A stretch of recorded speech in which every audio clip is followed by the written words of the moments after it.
नमस्कार. ध्येय UPSC MPSC या युट्यूब चॅनलवर मी आतिश शिंगे सर्वांचं सहर्ष स्वागत करतो. आताच्या लेक्चरमध्ये आपण भारतीय जे नागरिकता हा टॉपिक आहे, भारतीय नागरिकता ह्या टॉपिकला आपण आताच्या लेक्चरमध्ये सुरुवात करतोय. ठीक आहे. आताचं लेक्चर पाहण्याच्या आधी सर्वांना मी एक सांगेन की आपण आता ध्येय यूपीएससी एमपीएससी या चॅनल मार्फत सर्वांच्यासाठी जे भारतीय राज्यघटनेचे 1 ते 51 कलम आहेत जे तुमच्या स्पर्धा परीक्षेच्या पूर्व परीक्षेसाठी, मेन्स परीक्षेसाठी किंवा सर्व प्रकारच्या स्पर्धा परीक्षेसाठी जो सर्वात मूलभूत ढाचा आहे जो राज्यशास्त्रामधला, तो म्हणजे 1 ते 51 कलम. ते 1 ते 51 कलमच्या अनालिसिसला सुरुवात केली होती. ह्यामध्ये आपण भारतीय राज्यघटनेची निर्मिती कशी झाली, भारतीय राज्यघटनेची प्रस्तावना, भारतीय राज्यघटनेचे वैशिष्ट्य, भारतीय राज्यक्षेत्र, भारतीय नागरिकता, त्यानंतर मूलभूत हक्क आणि मार्गदर्शक तत्वे अशा टॉपिकचा आपण अनालिसिस करतोय. आणि आजच्या लेक्चरमध्ये आपण भारतीय नागरिकता ह्या टॉपिकचं किंवा भारतीय नागरिकत्व हा टॉपिकला आपण आता सुरुवात करतोय.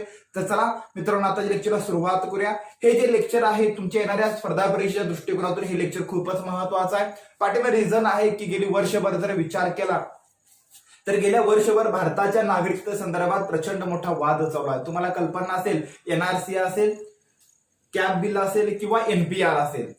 कॅब म्हणजे नागरिकता संशोधन विधेयक, नागरिकता सूची त्याला एनपीआर असं म्हणतात, आणि एनआरसी नागरिकता रजिस्टर, अशा 3 गोष्टी सध्या खूप चर्चेमध्ये आहेत.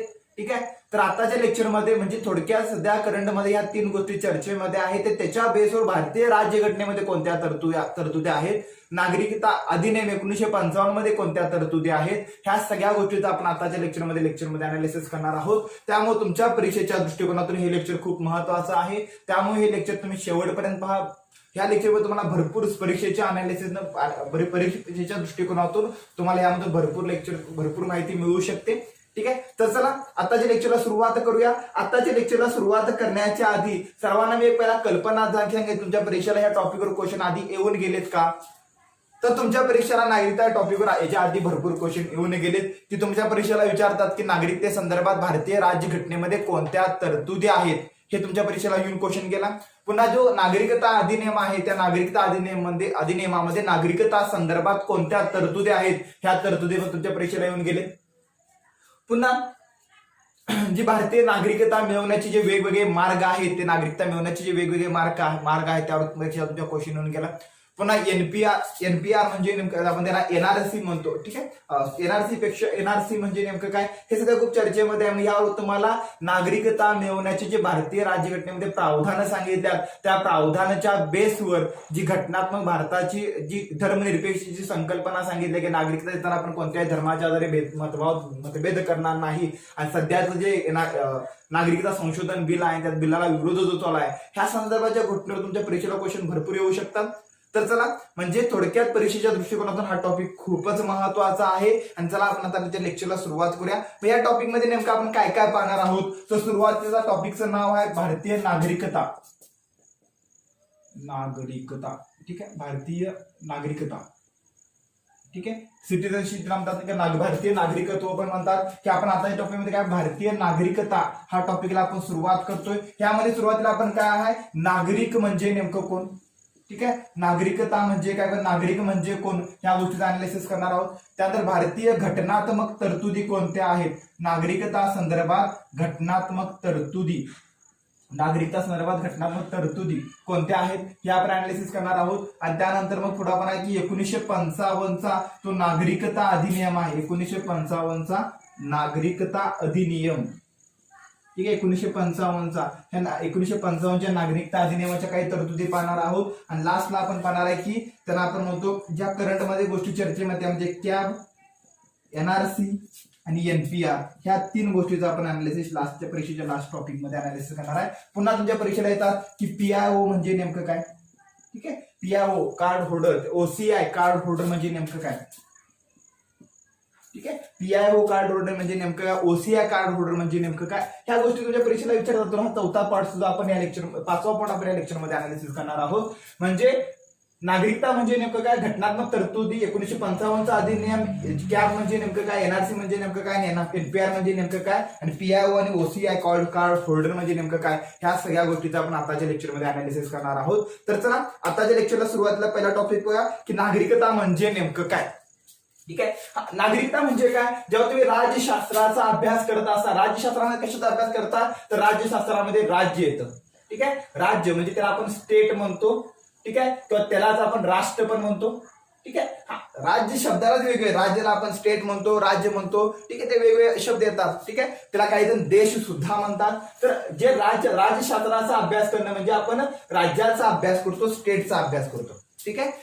म्हणजे एखादं राज्य बनण्यासाठी कोणत्या 4 गोष्टीची आवश्यकता असते तर राज्य बनण्यासाठी 4 गोष्टीची आवश्यकता असते. पहिला भूप्रदेश आवश्यक असतो. ठीक आहे. त्यानंतर दुसरी गोष्ट काय आवश्यक असते, भूप्रदेशाला दुसरे काय आवश्यक असतात की लोक आवश्यक असतात, लोक. तिसरी गोष्ट लागते की तिथे एक शासन व्यवस्था लागते, शासन व्यवस्था आवश्यक असते. आणि त्यानंतर चौथी गोष्ट जी आवश्यक असते त्यामध्ये ती शासन व्यवस्था सार्वभौम लागते. ह्या 4 गोष्टी असतील तर राष्ट्र बनतं. ठीक आहे.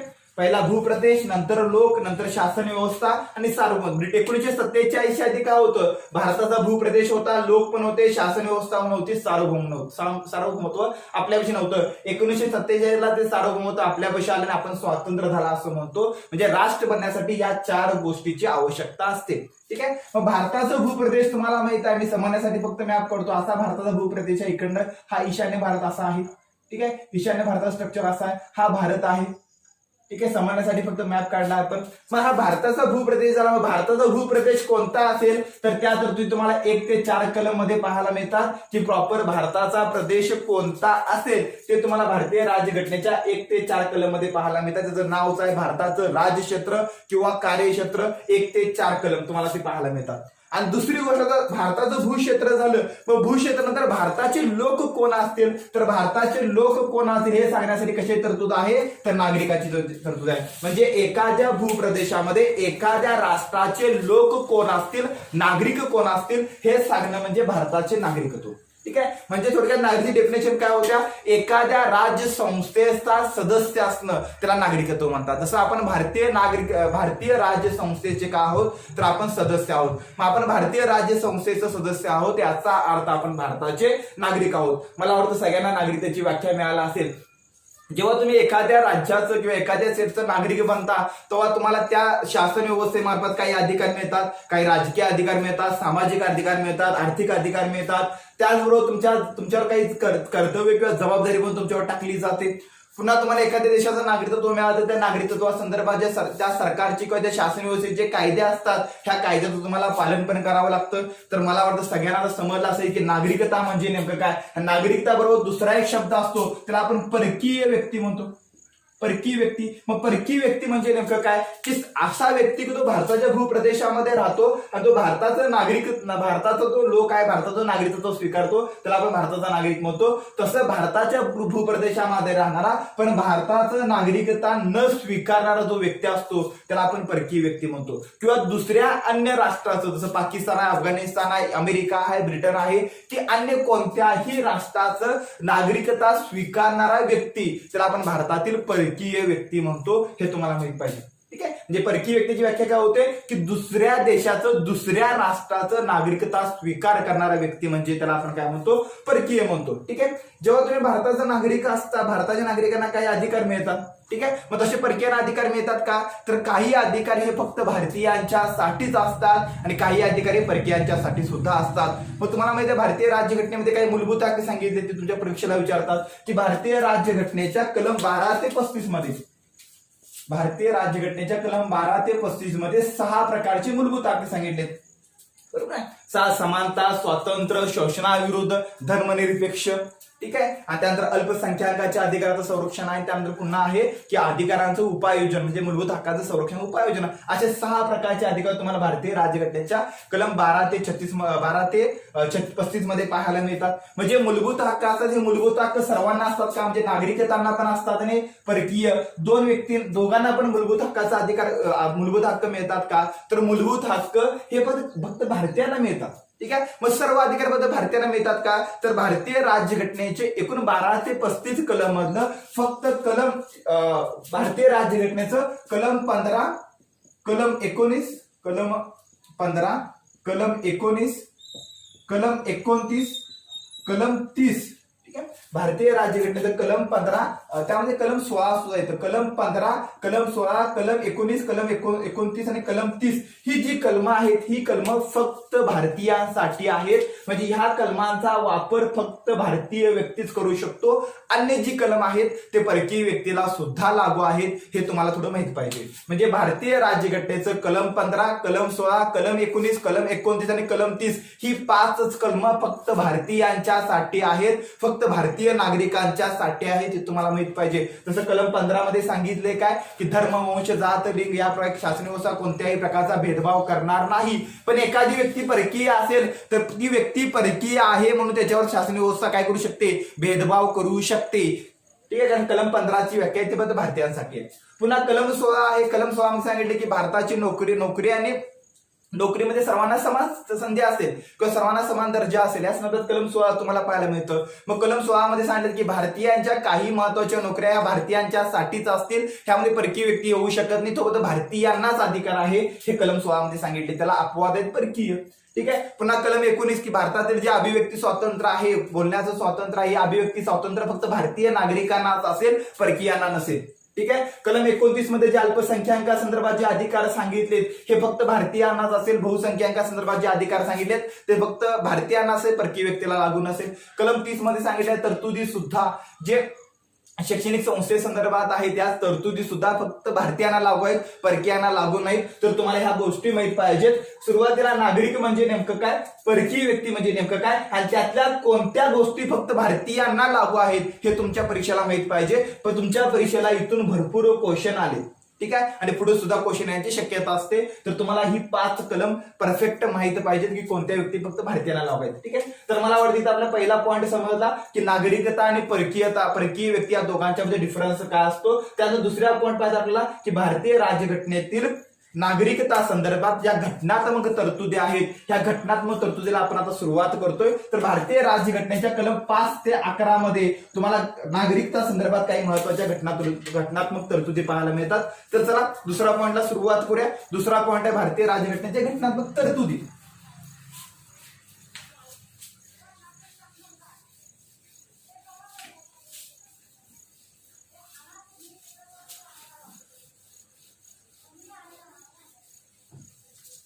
भारतीय राज्यघटनेच्या नागरिकत्वा संदर्भात दुसरा आपण घटनात्मक तरतुदी. घटनात्मक तरतुदी कलम 5 ते 11. ठीक आहे, त्यातलं पहिलं कलम पाहूया. कलम 5. कलम 5 मध्ये सांगितले. कलम 5 पाहण्यासाठी तुम्हाला एक कल्पना पाहिजे की ते भारतीय राज्यघटनेमध्ये ज्या घटनात्मक ज्या तरतुदी सांगितल्या ह्या घटनात्मक तरतुदी ज्यावेळी आपण घटनेचा स्वीकार केला किंवा ज्यावेळी आपण घटनेच्या अंमलबजावणीला सुरुवात केली ती तारीख सगळ्यांना माहित पाहिजे. 26 जानेवारी 1950 ह्या दिवसासाठी एक घटनात्मक तरतूद सांगितली. ठीक आहे, म्हणजे भारतीय राज्यघटनेमध्ये नागरिक कोण असेल, नागरिकता संदर्भात कलम 5 ते 11 मध्ये तरतुदी पाहायला मिळतात. पण ह्या तरतुदी 26 जानेवारी 1950 ला भारताचा नागरिक कोण असेल ह्याची तरतुदी सांगतात. आता सध्या भारताचा नागरिक कोण असेल हे तुम्हाला भारतीय राज्यघटनेमध्ये पाहायला मिळत नाही. त्यासाठी 1955चा अधिनियम आहे, ते पुढे आपण पाहूया की 1950 ला भारताचा नागरिक कोण असेल ते तुम्हाला भारतीय राज्यघटनेच्या कलम 5 ते 11 मध्ये पाहायला मिळतं. मग कलम 5 काय आहे, कलम 5 मध्ये सांगितले की ज्यावेळी भारत स्वतंत्र झाला होता, स्वतंत्र झालेल्या भारतामध्ये ते जे व्यक्ती भारताच्या राज्यक्षेत्रामध्ये राज्यक्षेत्रामध्ये राहत होते, भारताच्या राज्यक्षेत्रामध्ये राहत होते. ठीक आहे, म्हणजे स्वातंत्र्य भारत झाल्यानंतर या भारताच्या राज्यक्षेत्रामध्ये, ठीक आहे, भारताच्या राज्यक्षेत्रामध्ये जी व्यक्ती काय आहे भारतामध्ये सध्या स्थायिक आहे ती व्यक्ती भारताचा नागरिक असेल असं कलम 5 मध्ये सांगितलंय. ठीक आहे, मग त्यामध्ये तरतूद होते की आई वडिलांपैकी एक व्यक्ती हा भारतात जन्मलेलीच पाहिजे, त्यांचा भारत म्हणजे अशी तरतूद होती. म्हणजे की जी व्यक्ती कलम 5 नुसार भारतीय राज्यक्षेत्रामध्ये 26 जानेवारी 1950 ला भारताची स्थायिक व्यक्ती होती, त्याची आई किंवा वडीलपैकी एखादी व्यक्ती जर भारतीय असेल तर अशी व्यक्ती भारताचा नागरिक असेल असं कलम 5 मध्ये सांगितलं होतं. कलम 6 मध्ये सांगितले. कलम 6 ची तरतूद आहे का तुम्हाला कल्पना, जेव्हा भारत स्वातंत्र्य झाला होता त्यावेळी फक्त भारत स्वातंत्र्य न होता त्याच वेळी भारतामध्ये दोन मागच्या लेक्चरमध्ये आपण पाहिलं सुद्धा की भारतामध्ये राज्यांची निर्मिती कशी झाल्या. त्या लेक्चरमध्ये तुम्हाला समजलं असेल की जेव्हा भारत स्वतंत्र झाला होता त्यावेळी फक्त भारत स्वतंत्र नव्हता, भारत स्वतंत्र त्याचबरोबर भारताचं पाकिस्तान सुद्धा स्वतंत्र झाला होता. पाकिस्तानचं तुम्हाला जे पाकिस्तान जो होता, पाकिस्तान दोन ठिकाणं होता, पूर्व पाकिस्तान आणि पश्चिम पाकिस्तान. नंतर जो पूर्व पाकिस्तानचं नंतर कशात रूपांतर झालं तर ते बांगलादेश मध्ये 1971 रूपांतर, असे दोन पाकिस्तान स्वतंत्र होते. त्या टायमाला संस्थानिक सुद्धा जे 562 संस्थानिक होते हे 562 संस्थानिक सुद्धा स्वतंत्र झाले होते, पण नंतर ते भारतामध्ये विलीन झाले. ते कसे झाले ते मागच्या लेक्चरमध्ये आपण अनालिसिस केलं होतं. तर असे दोन देश स्वतंत्र झाले होते आणि त्याच टायमाला भारतामध्ये फाळणी सुद्धा झाली होती. ठीक आहे, फाळणी म्हणजे भारताचं दोन देशामध्ये विभाजन झालं होतं आणि हे जे विभाजन झालं होतं हे विभाजन धर्माच्या आधारावर झालं होतं की जे मुस्लिम धर्म लोक आहेत, मुस्लिम लोकांचं मुस्लिमांच्यासाठी वेगळं राष्ट्र असेल आणि ते राष्ट्र म्हणजे पाकिस्तान असेल. म्हणजे धर्माच्या आधारावर एक पाकिस्तान राष्ट्राची निर्मिती झाली होती आणि त्यामुळे त्या धर्माचे लोक आणि हिंदू लोक भारतामध्ये एक प्रकारे मोठ्या प्रमाणात स्थलांतरांची सुरुवात झाली होती की भारतातून मुस्लिम लोक पाकिस्तानकडे जात होते आणि पाकिस्तानातील हिंदू लोक आहेत ते भारताकडे जात होते.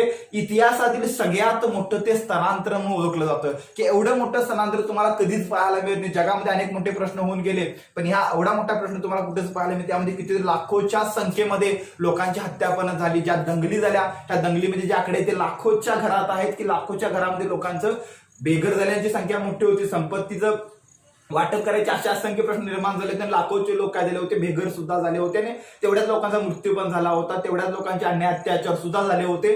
जगाच्या इतिहासात सर्वात किंवा भारतीय इतिहास सर्वात आपण म्हणू शकतो की काय दिवस म्हणू शकतो या कालखंडामध्ये खूप भारताची परिस्थिती बिकट झाली होती. फाळणीचा इतिहास होता. मग अशा वेळी जी लोक पाकिस्तान मधून भारताकडे स्थलांतरित झाले, ठीक आहे, काय बघा पाकिस्तान दोन ठिकाण बरोबर ना, जी लोक पाकिस्तान मधून भारतामध्ये स्थलांतर झाल्यात फाळणीमुळे अशी लोक भारताचे नागरिक असतील असं कलम 6 मध्ये सांगितले की पाकिस्तान मधून जी लोक भारतामध्ये स्थलांतरण करून आले म्हणजे पाकमधून स्थलांतरित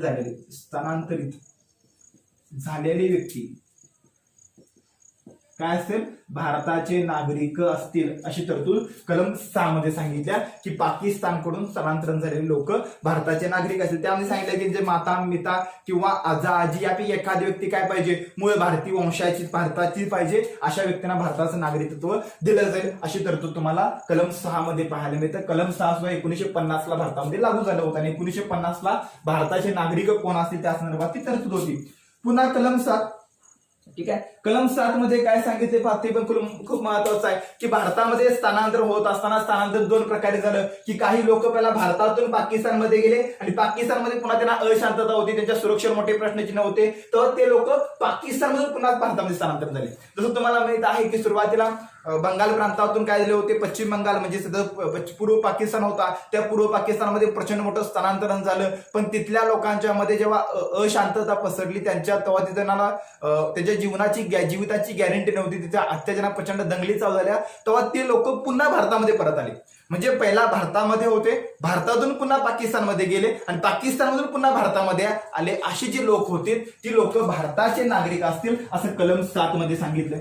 जे कलम 7 मध्ये दोन प्रकारच्या तरतूद आहे की जी व्यक्ती भारतातून पाकिस्तानमध्ये गेली आणि पाकिस्तानमधून पुन्हा भारतामध्ये आली अशी व्यक्ती भारताचा नागरिक असेल, ते कलम 7 मध्ये तरतूद आहे. त्यानंतर कलम 8 आहे, ठीक आहे, कलम 8 हे सुद्धा महत्वाचं आहे. कलम 8 जे आहे, कलम 8 हे भारताचे भारताचे जे व्यक्ती आहेत त्यांना आपण NRI म्हणतो, ठीक आहे, NRI, ठीक आहे, म्हणजे काय, जी भारतीय व्यक्ती आहे पण कामासाठी दुसऱ्या राष्ट्रामध्ये आहे.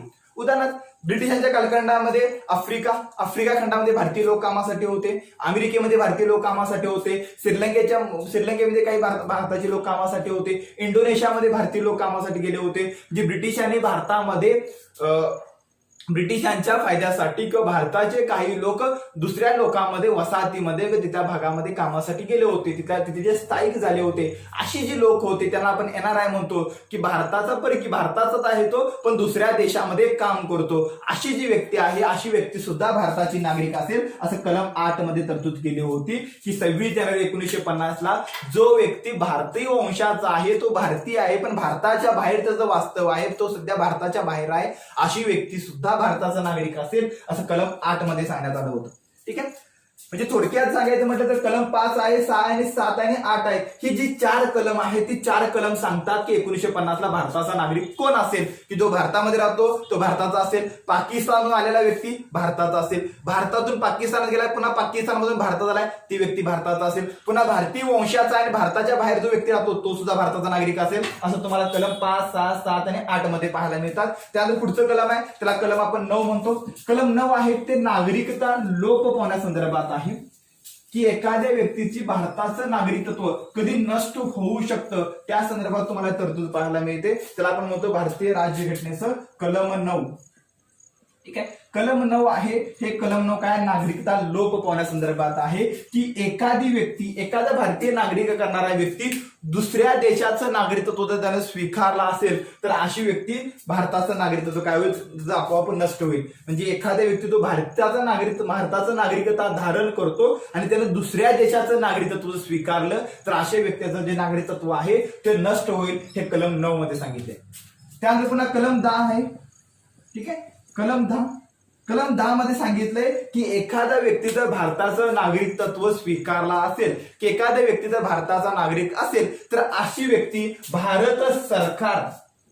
भारत सरकार जो कायदा करेल त्या कायद्याच्या अधीन राहूनच आपले व्यवहार करेल, त्या कायद्याचं तो पालनच करेल. ठीक आहे. म्हणजे जो भारताचा नागरिक असेल तो भारत सरकारने तयार केलेल्या कायद्याचं भारताच्या संविधानाच्या दायऱ्यामध्ये राहूनच आपले व्यवहार आणि कामकाज करेल. ह्या संदर्भात कलम 10 आहे. आणि जे कलम 11 आहे ते तुमच्या परीक्षेसाठी सर्वात महत्वाचं आहे. कलम 11 मध्ये सांगितले की नागरिकता संदर्भात कोणताही कायदा करायचा असेल, नागरिकता संदर्भात कोणताही कायदा करायचा असेल तर असा कायदा करण्याचा अधिकार कोणाला, तर संसदेला असा कायदा करण्याचा अधिकार आहे, अशी तरतूद तुम्हाला पाहायला मिळते. ठीक आहे. म्हणजे नागरिकता संदर्भात कोणताही कायदा करायचा असेल तर असा कायदा करण्याचा अधिकार पूर्णपणे संसदेला दिलाय, राज्य विधिमंडळाला दिलेला नाही. म्हणजे आपल्याचं महाराष्ट्राचं जे राज्य सरकार आहे, कर्नाटकचे जे राज्य सरकार आहे, अशा राज्य सरकारना नागरिकता संदर्भात कोणताही कायदा करण्याचा अधिकार नाही. तो अधिकार फक्त आणि फक्त संसदेला आहे, फक्त आणि फक्त केंद्र सरकारला आहे, हे तुम्हाला थोडं माहित पाहिजे. या कलम 11चाच वापर करून सरकारने 1955 ला कलम 11च्या बेसवर सरकारने 1955चा नागरिकता अधिनियम हा कायदा पारित केला. 1955चा नागरिकता अधिनियम हा पारित केला. आणि तो अधिनियम काय तो आपण आता पुढे पाहूया. ठीक आहे. मला वाटतं सगळ्यांना घटनात्मक तरतुदी खूप सोप्या आहेत. घटनात्मक तरतुदी सगळ्यांच्या लक्षात आले असेल. त्यानंतर पुढचा पॉईंट आपण घेणार आहे नागरिकता अधिनियम 1955.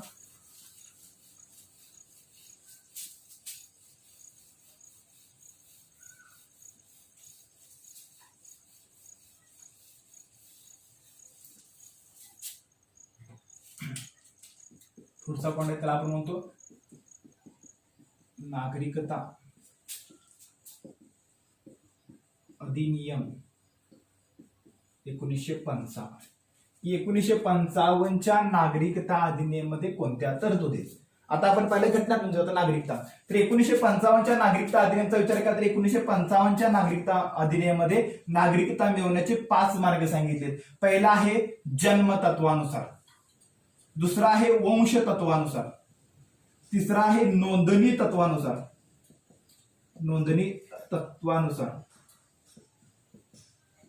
चौथा आहे स्वीकृती तत्वानुसार, त्यानंतर 5वा आहे त्याला म्हणतात प्रदेशाच्या विलिनीकरणाद्वारे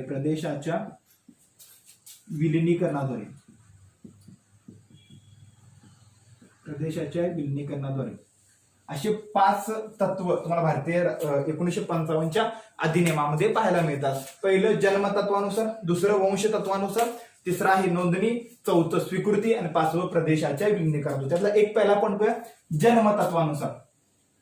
ठीक आहे. जन्मतत्वानुसार काय सांगितलं होतं की जो व्यक्ती भारतामध्ये 26 जानेवारी 1950 ते 1987 या दरम्यान जर जन्मला असेल तर तो व्यक्ती भारताचा नागरिक असेल. पुन्हा त्यामध्ये बदल करण्यात आला. त्यामध्ये सांगण्यात आलं की जी व्यक्ती 2004 पर्यंत आतापर्यंतच्या कालावधीमध्ये जी व्यक्ती भारताच्या भूप्रदेशामध्ये जन्मते ती व्यक्ती भारताचा नागरिक असेल. त्यामध्ये आई किंवा वडील दोघांच्यापैकी एक व्यक्ती हा भारताचा नागरिक पाहिजे, कधी भारताचे रहिवासी पाहिजे. अशा व्यक्तींना भारताचं नागरिक मिळेल.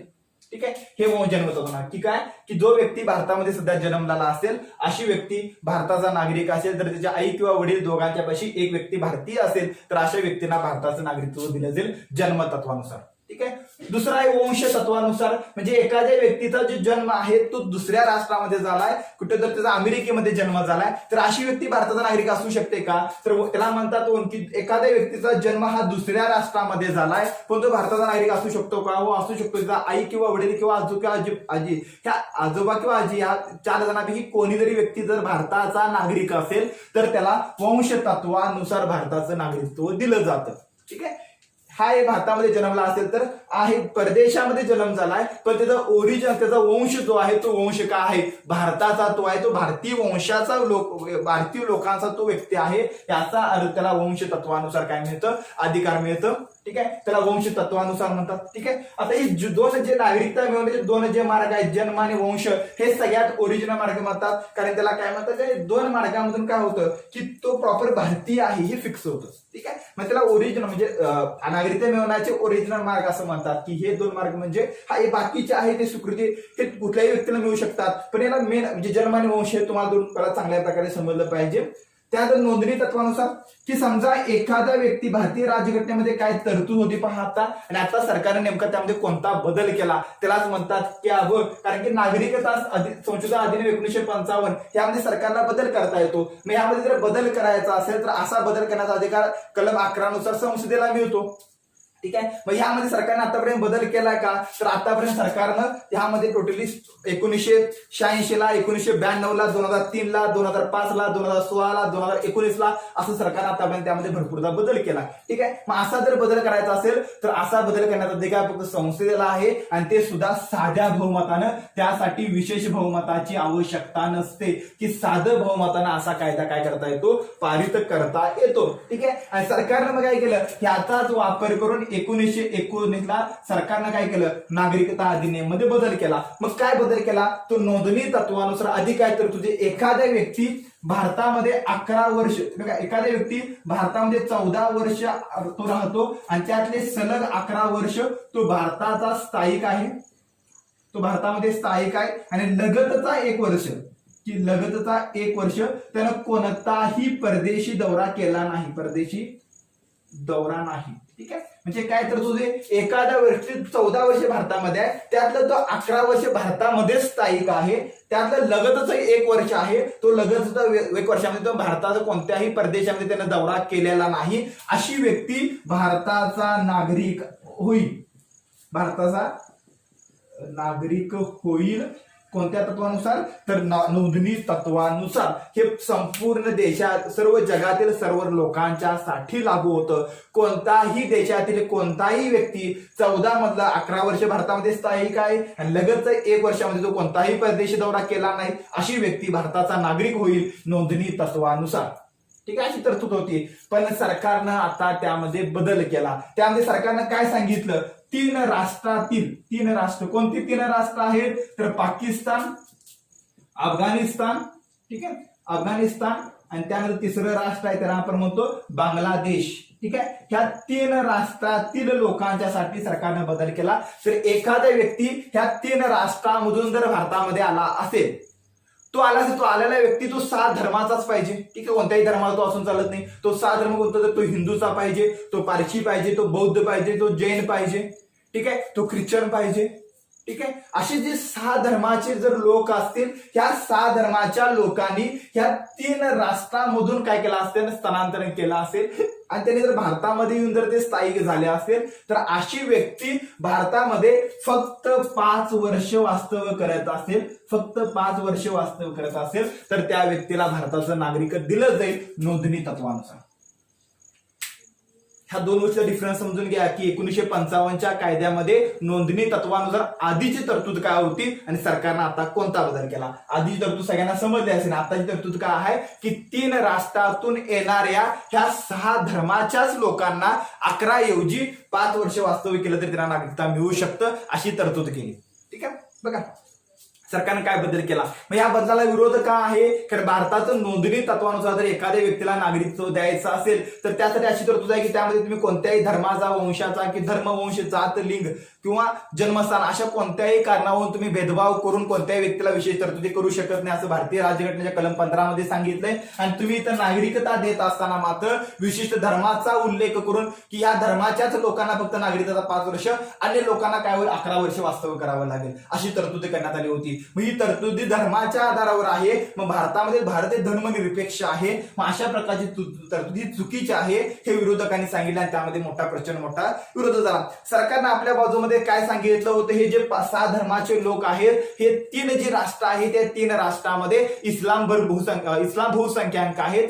तिन्ही राष्ट्र मुस्लिम धर्माच्या आधारावर निर्मिती झाली आहे. तिन्ही राष्ट्रामध्ये मुस्लिम धर्मावरती धर्मतीत राष्ट्र आहेत. भारत हे धर्मनिरपेक्ष आहे. मग तिथं मुस्लिम बहुसंख्याक असल्यामुळे हे जे 6 धर्माचे लोक आहेत ते तिथले अल्पसंख्याक आहेत आणि तिथल्या बहुसंख्याकामुळे अल्पसंख्यावर मोठ्या प्रमाणात काय होते, गळचीप होते. आणि अशा लोकांना संरक्षण देण्यासाठी आपण हा कायदा केलाय असं सरकारनं सांगितलं. ठीक आहे. मग त्याला कोणाला सांगितलं तर मग ठीक आहे, एवढ्या लोकांची काळजी, तर पण तिथं बहुसंख्याक लोकांच्याकडून बहुसंख्याक लोकांचं काय होऊ शकतं, हनन होऊ शकतं ना. जसं भारतामध्ये की हिंदू लोकांच्यापासून हिंदू लोकांचे काय होते अधिकार काढून घेऊ शकतात ना. जेव्हा भारतामध्ये 4 वर्ण व्यवस्था होती, 4 धर्माची व्यवस्था होती की कोणते धर्म तर होते, ब्राह्मण होता, मग क्षत्रिय होता, मग वैश्य होते, मग शूद्र होते. जेव्हा वरचे तीन जे वर्ग होते, 3 वर्गाकडून जे खालचा शूद्र वर्ग होता, शूद्र वर्गावर अन्याय अत्याचार होत होता की नाही, तर तो होत होता. इतिहासात त्यासाठी आहे, इतिहासामध्ये प्रचंड मोठा कालावधी आहे की त्यावर शूद्रांच्यावर प्रचंड मोठे अन्याय अत्याचार, त्यांना कोणतेही अधिकार मिळाले नव्हते.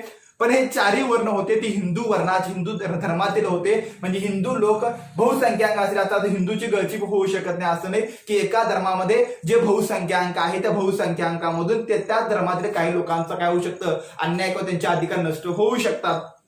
ठीक आहे. मग इथं मुस्लिम धर्माची का तरतूद नाही अशी टीका केली जाते की तुम्ही इस्लाम धर्माची का तिथं तरतूद केला नाही. इस्लाम धर्माच्या लोकांचं जर अधिकाराचा हनन होत असेल तर त्यांना सुद्धा तुम्ही संरक्षण दिलं पाहिजे. म्हणजे तो धर्मच का नाही म्हणून त्यावर पुन्हा टीका केली जाते. ठीक आहे. अशा गोष्टी म्हणजे तिथं तुम्हाला पॉझिटिव्ह म्हणजे सरकार नेमकं कोणते आपलं मत सरकार काय नेमकं मांडतं आणि त्यानंतर मग आणि आपलं जे विरोधकांचे मत काय आहेत ह्या दोन्ही गोष्टी तुम्हाला समजल्या पाहिजेत. ह्या सगळ्या तरतुदी 1955च्या नागरिकता अधिनियमामध्ये येतात. मग तुम्हाला पहिला नागरिकता अधिनियम माहित पाहिजे, 1905 नोंदणी तत्वानुसार माहित पाहिजे. यामध्ये सरकारनं बदल केला.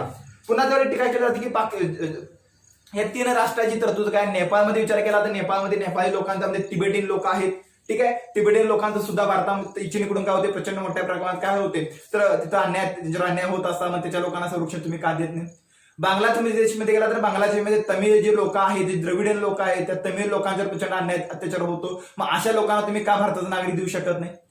ठीक आहे. म्हणजे बाकीचे म्हणजे हे जर तुम्ही बांगलादेशमध्ये गेला तर बांगलादेशमध्ये पण प्रचंड मोठा हिंदू वर्ग आहे की तिथं अन्याय अत्याचार, त्या लोकांना तुम्ही भारताचा नागरिकत्व का दिला नाही, ह्या 3 लोकांनाच का दिला याच्या पाठी प्रचंड मोठी टीका केली जाते. कारण की रोहिंग्या पण आहेत, प्रचंड जगामध्ये असे प्रचंड लोक आहेत की ते दुसऱ्या धर्माचे आहेत पण त्यांना तिथं काय होतं, त्याचं शोषण होतं. मग त्या सगळ्यांच्या ऐवजी तुम्ही 3 राष्ट्राच्याच बेसवर का दिलं जातं अशी त्यावर प्रचंड मोठी टीका सुद्धा केली जाते. तुम्हाला सगळ्यांना परीक्षेच्या दृष्टिकोनातून हे पॉईंट माहित पाहिजे की आधी काय तरतूद होती, नेमकं सरकारनं आता काय केलं आणि त्याला विरोध का आहे आणि त्यालाच आपण काय म्हणतो नागरिकता संशोधन अधिनियम, त्यालाच आपण कॅब म्हणतो. ह्या सगळ्या गोष्टी आता समजल्या असेल. ठीक आहे. बघा मी याच बेसवर तुम्हाला नागरिकता अधिनियम पण सांगितला, जो नोंदणी तत्वाच्या बेसवर आधारित होता.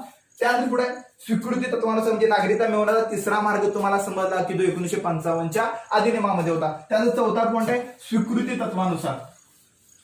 जे आपलं भारत सरकार आहे की त्याला आपण केंद्र सरकार म्हणतो. केंद्र सरकार एखाद्या व्यक्तीला, एखाद्या परकीय व्यक्तीला स्वीकृतीवरून, त्याचा जो कला सेक्टर जो खेळाडू आहे बरोबर, त्यांना साहित्य काय, वैज्ञानिक काय, असे एखाद्या सेक्टरमध्ये जो प्रगत असतो अशा व्यक्तीला केंद्र सरकार डायरेक्ट स्वीकृती तत्वानुसार की आम्ही तुम्हाला आमचं नागरिकत्व देतो, जे स्वीकृती तत्वानुसार सुद्धा नागरिकत्व देऊ शकतं असं 1955च्या अधिनियमामध्ये सांगितले. त्याला स्वीकृतीचं तत्व म्हणतात की स्वीकृतीच्या तत्वावर नागरिकत्व मिळणं. ठीक आहे. यामध्ये वेगवेगळं असतं की जी व्यक्ती भारताची नागरिकत्व मिळायची इच्छा बंद द्यायची असते अशा व्यक्तींना सुद्धा केंद्र सरकार देऊ शकतं. मग त्यासाठी ते 11 वर्षाचं वास्तव्य वगैरे अशी अट केंद्र सरकार घालू शकत नाही. ठीक आहे. त्यानंतर पुढचं आहे प्रदेशाच्या विलिनीकरणाद्वारे. प्रदेशाच्या विलिनीकरणाद्वारे म्हणजे नेमकं काय की हा आपला भारत आहे. ठीक आहे. ह्या भागाला भारतात तुम्हाला माहिती आहे दीव दमण, या भागामध्ये दीव दमण असेल, गोवा असेल, ते वेगळ्या टेरिटरी होत्या, काय ते तर ते पोर्तुगीजांच्या ताब्यामध्ये होतं. ठीक आहे. तुम्ही इथं जर गेला तर इथं सिक्कीम आहे, या भारताचे तुम्हाला सिक्कीम पाहायला मिळतं. सिक्कीम मध्ये काय होतं, तिथं राजकीय व्यवस्था होती, राज्य वेगळं होतं. तर भारताची अशी जी भाग आहेत की ते भारतामध्ये सामील होणार आहेत. भविष्यात जर पाकिस्तान सुद्धा भारतामध्ये जर सामील झाला, ठीक आहे, की समजा एखादा राष्ट्र आहे, एखादा प्रदेश आहे, तो जर भारतामध्ये सामील झाला तर भारतामध्ये तो प्रदेश सामील झाला तर त्या प्रदेशाचे जे लोक असतील ते लोक सुद्धा भारताचे नागरिक असतील. त्याला म्हणतात प्रदेशाच्या विलिनीकरणाद्वारे. की एखादा प्रदेश जर भारतामध्ये स्थायिक होत असेल तर त्या स्थायिक झालेल्या लोकांच्या मधील, स्थायिक झालेल्या प्रदेशातील सर्व लोके हे भारताचे नागरिक असतील प्रदेशाच्या विलिनीकरणाद्वारे. अशा 5 तरतुदी तुम्हाला 1955च्या अधिनियमामध्ये पाहायला मिळतात. ठीक आहे. मला वाटतं 5 तरतुदी तुम्हाला चांगल्या प्रकारे समजल्या असेल. त्यानंतर पुढचा गोष्ट आपल्याला पाहायचा आहे की भारताचं नागरिकत्व लोप कसं होतं.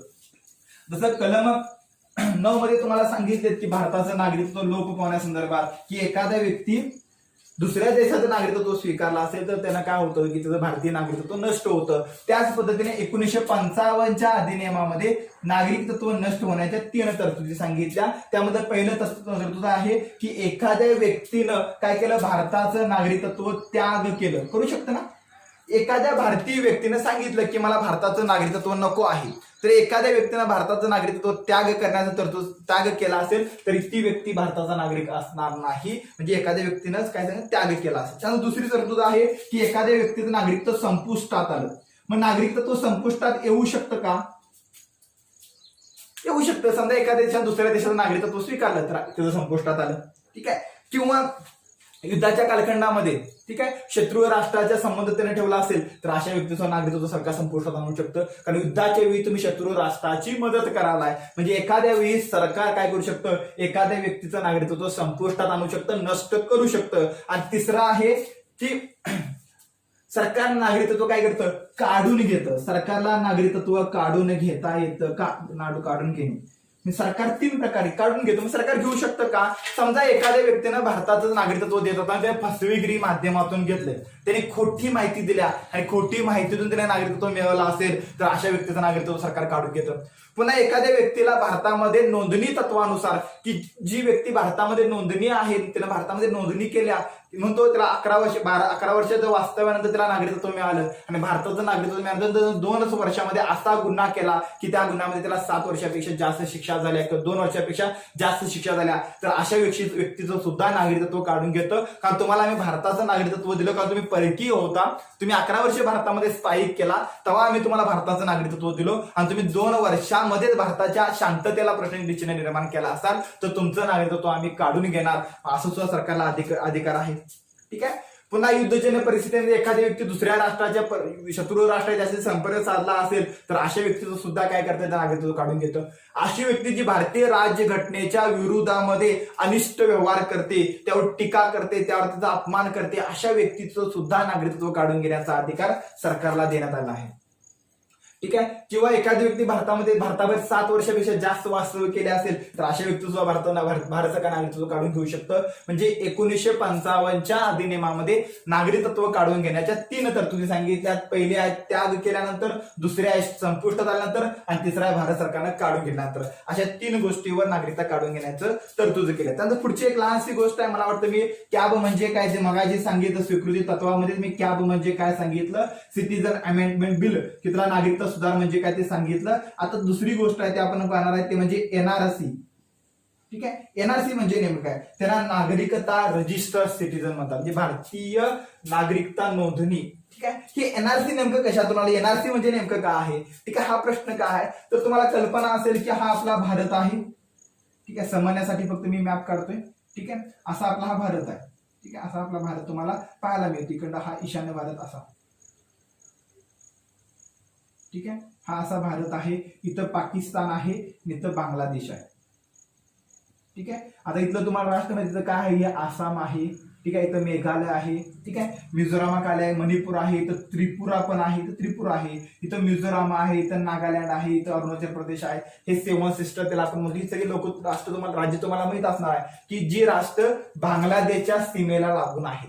ठीक आहे. मग एनआरसी म्हणजे नेमकं काय की भारतामध्ये काय झालं की आसाम भागामध्ये, ठीक आहे, आसामच्या भागामध्ये काय झालं की बांगलादेशचे लोक अवैधरित्या भारताच्या आसाम भागामध्ये घुसली, ठीक आहे, कारण इथून भारताची कोणतीही सीमा फिक्स नव्हती आणि सीमेला कोणतीही सीमारेषा नव्हती. परिणामी इथले लोक भारतामध्ये अवैधरित्या भारताच्या आसाम भागामध्ये आले, त्रिपुरा भागामध्ये आले, मेघालयाच्या भागामध्ये आले, की जे बाउंड्री स्टेट आहे त्या स्टेटच्या भागामध्ये ते प्रवेश केले आणि तिथं प्रवेश करून त्यांनी त्याच भागामध्ये काय झालं, स्थायिक झाले. म्हणजे असे लोक बांगलादेश मधून स्थलांतर करून आसाममध्ये आले, म्हणजे बांगलामधून स्थलांतर केलेत आणि आसाममध्ये ती लोक काय झाली, स्थायिक झाली, ठीक आहे. नंतर काय झालं, यांची संख्या क्रमाक्रमाने अशी वाढत गेली की त्या आसाममध्ये बांगलादेशची लोक जास्त आणि आसामची लोक कमी. जेव्हा जे आसामची लोक होती, आसामच्या लोकांच्या मध्ये भीती निर्माण झाली की तिथं अल्पसंख्याक आणि बहुसंख्याक झाले, कारण आसाम आहे तिथं आसामी लोक बहुसंख्याक होतील, पण घुसखोरी एवढ्या मोठ्या प्रमाणात होत गेली तर हळूहळू यांची संख्या वाढत गेली. तर आसामच्या लोकांना भीती वाटली की आपण आता जर असंच बसलो तरी घुसखोरी केलेले लोकच भारतामध्ये राजकीय अधिकार मिळवतील, आर्थिक अधिकार मिळवतील, सामाजिक अधिकार मिळवतील आणि यामध्ये जे आसामी लोक आहेत, आसामची जी मूळ लोक आहेत त्यांचे अधिकार कुठेतरी नष्ट होतील. अशा वेळी भारताचं कोण आणि विदेशाचं कोण हे सांगण्यासाठी कोणती तरी तरतूद करा. त्यामध्ये आसाम गट अशा वेगवेगळ्या संघटना स्थापन झाल्या आणि या संघटनेने प्रचंड विरोध चालू केला की जे भारताच्या बाहेरून आलेले जे लोक आहेत त्यांना तुम्ही भारतातून बाहेर काढा, ठीक आहे. तुम्ही कारण का की इथं ह्या जमीन आहे ती आसामी लोकांची आहे, आसामीची संस्कृती, आसामीच्या संस्कृती जतन करण्यासाठी असू दे, इथं बाहेरची लोक आक्रमण करता कामा नाहीत, ती लोक इथे येता कामा नाहीत. ती लोक इथं जर त्यांना राजकीय अधिकार मिळाले तर आसामी लोक अल्पसंख्याकात जातील, बांगलादेशची जी लोक आलेली लोक ते बहुसंख्याक होतील आणि सर्व आमचे राजकीय अधिकार नष्ट होतील. त्यामुळे या लोकांनी प्रचंड मोठ्या प्रमाणात विरोध केला, ठीक आहे. मग यालाच मग भारत सरकारने काय केलं, हा प्रश्न 1967 पासून त्याच्या आधीपासून जेव्हा बांगलादेशची निर्मिती झाली, बांगलादेशची निर्मितीवेळी कितीतरी लाखोच्या लाखो लोंढे भारतामध्ये स्थायिक होत होते. ही लोक बांगलादेशमधून भारताच्या बंगाल भाग, आसाम भागामध्ये प्रवेश करत होते, तिथं प्रचंड मोठी प्रमाणात हिंसा चालू होती. हे लोक जे भारतात आले ते भारतामध्येच राहिले. मग अशी लोक भारताची नागरिकत्वाची मागणी करल्यात, पण आसामी म्हणतात त्यांना तुम्ही देऊ नका, कारण जमीन आमची, तिथं त्यांची संख्या वाढू शकते. तर हा मोठा संघर्ष चालू झाला. या संघर्षाने हिंसक वळण घेतलं, ठीक आहे. मग अशा वेळी सरकारने डिसाईड केलं की आता आम्ही एनआरसी करू. एनआरसी म्हणजे काय की आम्ही आसाममध्ये एक नागरिकता रजिस्टर करू, नागरिकता की आम्ही आसाममध्ये एक नागरिकताची नोंदणी संदर्भात की इथं तुम्ही काय सांगा की तुम्ही मूळ आसामचे आहात हे दाखवण्यासाठी तुम्ही एखादी प्रूफ दाखवा आणि ही प्रूफ दाखवा आणि ह्या प्रूफच्या आधारे तुम्हाला डिसाईड करू की तुम्ही आसामचे आहात की बांगलादेशचे आहात. अशा प्रकारचा मसुदा तरी ठेवला. तिथं नागरिकतेची नोंदणीला सुरुवात झाली की तुम्ही भारताचा नागरिक आहात तर तुम्ही प्रूफ द्या. जी व्यक्ती प्रूफ सादर करू शकत नाही तर ती भारताची नागरिक नाही असं गृहीत धरलं जाईल आणि अशा प्रकारची नोंदणी चालू झाली. त्यालाच म्हणतात एनआरसी, नागरिकता रजिस्टर. हे पूर्णपणे आसाममध्ये चालू झालं. आसाममध्ये का चालवलं पाठीमध्ये बांगलादेशमध्ये प्रचंड मोठ्या प्रमाणात काय झालं होतं की स्थलांतरण झालेलं होतं, त्यामुळे तो आसामचा प्रश्न होता, ठीक आहे. नंतर त्रिपुराने पण मागणी केली की आमच्या इथं सुद्धा तुम्ही नागरिकता रजिस्टर करा. त्यानंतर मेघालय जी 7 सीटर मध्ये जी राज्य आहेत की तिथं बांगलादेशी लोक आलेत त्या लोकांनी सगळ्यांनी मागणी काढलेत, पण जे नागरिकता रजिस्टर आहे ते आसाममध्ये पारित झालं, ठीक आहे. मग नागरिकता रजिस्टर मध्ये नोंदणी चालू झाली. त्यासाठी सरकारने वेगवेगळी कागदपत्र सांगितली. त्या कागदपत्राची तुम्ही पूर्तता करा. जी लोक कागदपत्राची पूर्तता करतील ती लोक भारताची नागरिक असतील, बाकीची नसेल असं सरकारने त्यात घोषित केलं. मग सुरुवातीला जो पहिला ड्राफ्ट आला, पहिल्या ड्राफ्ट मध्ये 40 लाख लोक यशस्वी ठरले नव्हते की आपलं नागरिकत्व, आपली कागदपत्र जमा करण्यासाठी. सरकारने पुन्हा त्यांना मुदत दिली थोडे दिवस. तिथनं तो आकडा 20 लाखापर्यंत केला. म्हणजे सध्या जर विचार केला तर नागरिकता रजिस्टरमध्ये आसाममधील 20 लाख लोकांची नोंदणी झालेली नाही. मग ही 20 लाख लोक नेमकं कोणते, बांगलादेशचे की भारताचे, ठीक आहे. तर त्या बांगलादेश म्हणतं की 20 लाख लोक आमचे नाहीत. बांगलादेश सरकारचा हात बाहेर काढून घेतो, 20 लाख प्रचंड मोठे आहे. भारत सरकारने जर सांगितलं की 20 लाख लोक जर आमचे आहेत तर 20 लाख लोकांचे पालन पोषण, त्यांना घर, अन्य सगळ्या सेवा सुविधा, त्यांना आधार कार्ड, रेशन कार्ड सगळं भारत सरकारला द्यावं लागणार, ठीक आहे. म्हणजे 20 लाख लोक कुणाचे, त्यावर भारत सरकारनं कोणताही निर्णय घेतला नाही. तर हा एनआरसीचा प्रश्न तो आसामसाठी होता. आता भारत सरकारनं अमित शहानी केंद्र सरकार संसदेपुढे एक वक्तव्य केलं होतं की ही एनआरसी आम्ही आता पूर्ण भारतामध्ये लागू करणार आहे. म्हणजे पूर्ण भारतातील प्रत्येक व्यक्तीला दाखवावं लागेल की मी भारतीयच आहे, ठीक आहे. जी व्यक्ती सांगेल की मी भारतीयाचे माझे पुरावे आहेत अशाच व्यक्तींना फक्त भारताचं नागरिक मिळू शकतं. बाकीच्या व्यक्तींना आम्ही काय करणार, त्यांचे नागरिकत्व काढून त्यांना भारताच्या बाहेर हुक लावून बाहेर काढून टाकणार, अशा प्रकारचं वक्तव्य झालं, ठीक आहे. त्यांनी सांगितलं फक्त एनआरसी आम्हाला पूर्ण भारतामध्ये लागू करायचा आहे आणि त्या एनआरसीला प्रचंड मोठा विरोध चालू झाला. कारण ही एनआरसी जर पूर्ण भारतामध्ये करायचं म्हटलं तर ती कागदपत्र दाखवणं, ती तपासणी प्रचंड खर्चिक तर आहेत, ठीक आहे. आणि त्यानंतर प्रचंड मोठं हिंसा होऊ शकते, प्रचंड दिवस कालावधी जाऊ शकतो आणि धर्माच्या आधारावर, जातीच्या आधारावर, कारण एखाद्याविषयी कागदपत्र आहे तर मी भारतीय आहे, पण कागदपत्र गहाळ होऊ शकतात. एखाद्या व्यक्तीचं समजा जाती दंगली झाल्यात, काही झालं तर एखाद्या व्यक्तीचं कागदपत्र नष्ट होऊ शकतात ना. मग अशी जर कागदपत्र नष्ट झाली तर त्या व्यक्तीला तुम्ही भारताच्या बाहेर काढणार आहात का? आणि ह्यामध्ये मग मेन विषय जे आहे ते सगळे बाहेर होऊ शकतात. आणि अशी जनगणना 125 कोटी लोकांची करणार, त्यांना भारतातून बाहेर काढणं किंवा बाहेर जरी काढलं तर कुठले घालणार हा मोठा प्रश्नचिन्ह आहे. त्यामुळे भारताच्या अंतर्गत अशांततेला सुद्धा प्रश्न निर्माण होऊ शकतो, कारण ज्या लोकांना भारताचं नागरिकत्व सिद्ध करता येणार नाही ती लोक नेमकं जाणार कुठं? ठीक आहे. पुन्हा एवढ्या सगळ्यांना करणं ते शक्य सुद्धा नाही, व्यवहारिक सुद्धा नाही. परिणाम त्याला प्रचंड मोठा विरोध झाला. पण सरकारनं सांगितलं की नाही आपण हे करून दाखवणार आहे. पुन्हा जेव्हा लोकांचा प्रचंड मोठा दबाव झाला तेव्हा सरकारनं सांगितले की एनआरसी संदर्भात आमचा आता कोणताही निर्णय नाही, आम्ही ती करणार सुद्धा नाही. आज सरकारनं पुन्हा माघार पण घेतली, पण एनआरसी ह्या कारणावरून चर्चेमध्ये होती. मला वाटतं एनआरसी म्हणजे सगळ्यात काय समजलं असेल. हे एनआरसीचा प्रश्न आहे, जो आसाममधून सुरुवात झाला होता तो अल्पसंख्याक आणि बहुसंख्याक होता, आणि आता पुन्हा एनआरसी पुन्हा भारतामध्ये लागू करा अशा प्रकारचं वक्तव्य झालं आणि त्यानंतर प्रचंड मोठी हिंसा चालू झाली असेल. मला वाटतं नागरिकता रजिस्टर म्हणजे काय सगळ्यांना समजलं असेल. आणि तिसरी गोष्ट आहे त्याला एनपीआर म्हणतात. एनपीआर कॅब आणि एनआरसी या तिघांच्यामध्ये फरक आहे. एनपीआर आहे, एनपीआर हे दर 10 वर्षांनी केलं जाते. एनपीआर म्हणजे भारताचे लोकसंख्येची जनगणना केली जाते आणि या लोकसंख्येमध्ये कोणत्या एनपीआर मध्ये नागरिकता की त्यांचं राहण्याचं घर कसं आहे, ते कुठे राहतात, त्यांच्या घराचे कुटुंब कोण आहे, कुटुंब प्रमुख कोण आहेत, अशा प्रकारची एनपीआर मध्ये नागरिकता सूची म्हणतात त्याला, की भारतीय नागरिकतांची काउंटिंग करणारी सूची नागरिकता एनपीआर म्हणतात. ती एनपीआर पण चर्चेमध्ये आहे. एनपीआर आणि एनआरसी वेगळं आहे. पण काही जण म्हणतात की एनपीआर द्वारे आपण काउंटिंग करावं की कोणत्या भागामध्ये कोणते लोक कसे आहेत, काय आहेत, त्यानंतर एनआरसी मध्ये त्याचा वापर केला जाईल, अशा प्रकारची पण त्यावर टीका होते. पण एनपीआर ही आपल्या योजना बनवण्यासाठी भारतीय शासन कारभारामध्ये नेमकं कोणते लोक किती टक्के आहेत, त्याला कोणत्या सुविधा दिल्या पाहिजे, ह्या सगळ्या गोष्टी करण्यासाठी एनपीआरचं असतं. पण ह्या 3 गोष्टी एनपीआर पण तुम्हाला माहित पाहिजे. ह्या 3 गोष्टी सध्या खूप चर्चेमध्ये आहेत. मला वाटतं 3 गोष्टी तुम्हाला चांगल्या प्रकारे समजल्या असतील. त्यानंतर लास्ट पॉइंट की त्यामध्ये एनआरआय म्हणजे नेमकं काय. ठीक आहे, एनआरआय म्हणजे नेमकं काय, ओसीआय कार्ड होल्डर म्हणजे नेमकं काय, आणि पीआय हा कार्ड होल्डर म्हणजे नेमकं काय. 3 गोष्टी आपण पाहणार आहे. 3 गोष्टी सिंपल आहेत, काही जणांना कन्फ्युजन होतं त्यासाठी मी सांगतोय. एनआरआय म्हणजे नेमकं काय, त्यानंतर पीआयओ म्हणजे नेमकं काय, पीआयओ कार्ड होल्डर त्याला म्हणतात, आणि नंतर ओसीआय म्हणजे नेमकं काय. ह्या 3 गोष्टी तुम्हाला थोड्या माहित पाहिजे. एनआरआय म्हटलं की त्याला म्हणतात की तो भारताचा नागरिक आहे. एनआरआय म्हणजे तो भारताचा नागरिक आहे पण दुसऱ्या परकीय राष्ट्रामध्ये राहतो, की जो भारताचं नागरिकत्व धारण करतो पण युएसए मध्ये काय करतो, काम करतो. जो भारताचं नागरिकत्व धारण करतो पण दुसऱ्या राष्ट्रामध्ये काम करतो त्याला आपण म्हणतो एनआरआय. ठीक आहे, भारताचा एनआरआय असं म्हणतात. ठीक आहे. पीआयओ म्हणजे काय, जो भारतीय वंशाचा आहे, भारतीय वंशाचा आहे त्याला पीआयओ म्हणतात, की तो भारतीय वंशाचा आहे पण दुसऱ्या राष्ट्राचं नागरिकत्व स्वीकारतो. भारतीय वंशाचा आणि अमेरिकेचं नागरिकत्व स्वीकारतो तर त्याला म्हणतात पीआयओ. ठीक आहे, बरोबर आहे, समज पीआयओचा अर्थ काय होतो. आणि ओसीआय शब्दाचा अर्थ होतो की असा व्यक्ती, ठीक आहे, की जो भारतीय वंशाचा आहे आणि भारतीय नागरिकता अधिनियम 1955च्या सेक्शन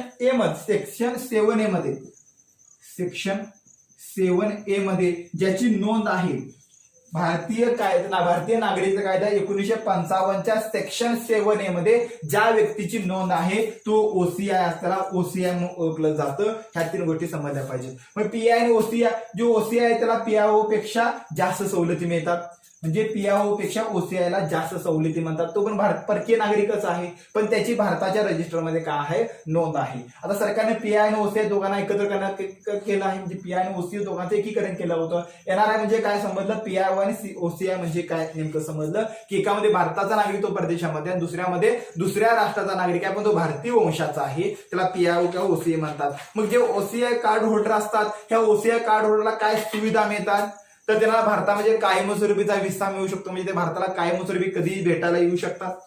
त्यानंतर भारतामध्ये त्यांना काही काळ स्थानिक होता येतं, त्यासाठी नोंदणीची आवश्यकता नसते. म्हणजे ओसीआय कार्ड होल्डरला कोणती माहिती मिळते तर त्याला कायमस्वरूपी भारताचा व्हिसा मिळतो, ते भारतामध्ये स्थायिक होऊ शकतात, त्यासाठी त्यांना नोंदणीची आवश्यकता नसते. त्याचबरोबर त्यांना आर्थिक व शैक्षणिक काही अधिकार मिळू शकतात, पण राजकीय अधिकार मिळू शकत नाहीत. त्यानंतर ते नोंदणीनंतर 5 वर्षानंतर त्यांना भारताचं नागरिकत्व दिलं जाऊ शकतं, कारण ते भारतीय वंशाचे आहेत ना. म्हणजे ते 5 वर्ष जर असं स्थायिक झाले असेल तर त्यांना नागरिकत्व दिलं जाऊ शकतं स्वीकृती तत्वानुसार. अशा काही OCI कार्ड होल्डरसाठी काही विशेष तरतुदी असतात. ह्या तरतुदी तुम्हाला फक्त माहित पाहिजे. ठीक आहे, मला वाटतं तिन्ही पॉईंट तुम्हाला समजले असेल. इथं हा नागरिकता टॉपिक आपला संपतो. जाता जाता सांगेन नागरिकता टॉपिक मध्ये आम्ही नेमकं काय पाहिलं. सुरुवातीला नागरिकता म्हणजे नेमकं काय पाहिलं, नंतर घटनात्मक तरतूद पाहिली, नंतर 1955चा अधिनियम पाहिला. 1955च्या अधिनियमानंतर आपण NRI म्हणजे नेमकं काय, NRC म्हणजे नेमकं काय, कॅब म्हणजे नेमकं काय आणि NPR म्हणजे काय ह्यावर थोडं डिस्कशन केलं. आणि लास्टला आपण NRI म्हणजे काय, PIO म्हणजे काय, OCI म्हणजे काय, ह्या त्या तरतुदी आपण अनालिसिस केला असेल. मला वाटतं या अपेक्षा आहेत की या व्हिडिओमध्ये तुम्हाला भरपूर गोष्टी मिळालेल्या असतील. जर गोष्टी तुम्हाला चांगल्या मिळाल्या असेल तर तुम्ही नक्कीच हा व्हिडिओ शेअर करा आणि चॅनलला जर सबस्क्राईब केलं तर चॅनलला सबस्क्राईब करून घ्या. आता आपण इथं थांबूया. थँक्यू.